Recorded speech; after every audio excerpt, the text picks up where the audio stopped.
After all that, let's get back to editing exposure and actually editing our photos. So below the white balance options, you have exposure. You have multiple sliders. One is for overall exposure, which is the brightness of the entire image. All parts of the image will become brighter or all parts will become darker.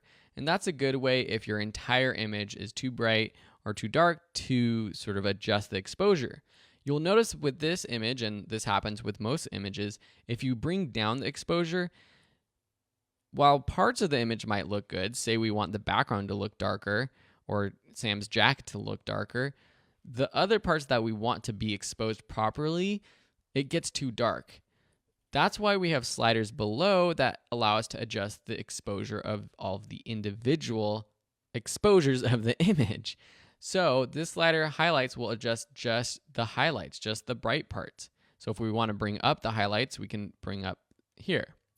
Say we want to bring up the shadows to get a little bit more detail in Sam's hair or in the jacket, we can adjust the shadow slider. The whites, these are the part of the image that are even brighter than the highlights.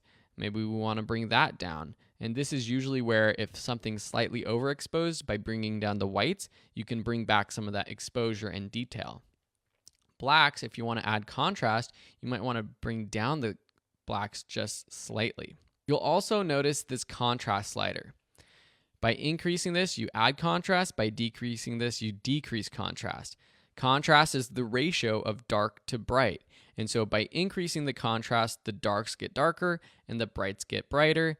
By decreasing contrast, the brights get darker and the darks get brighter. You can see on this histogram up here at the top, which is a good thing to look at when you're adjusting exposure. You've got the darks on the left, the brights on the right.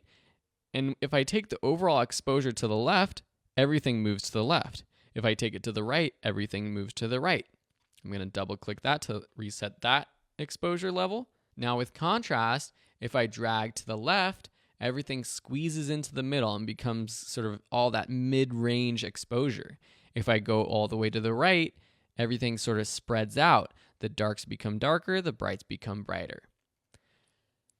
What we were doing down below with the highlights, shadows, blacks, and whites was also sort of adding contrast to this image. By bringing down the brights, by bringing up the highlights, you are creating contrast itself.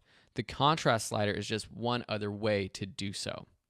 Cool, so that's how you adjust exposure. Play around with these sliders with your own images or with some of the other sample images to practice getting proper exposure with all those photos and also to get creative with it. In the next lesson, we'll be looking at these color options.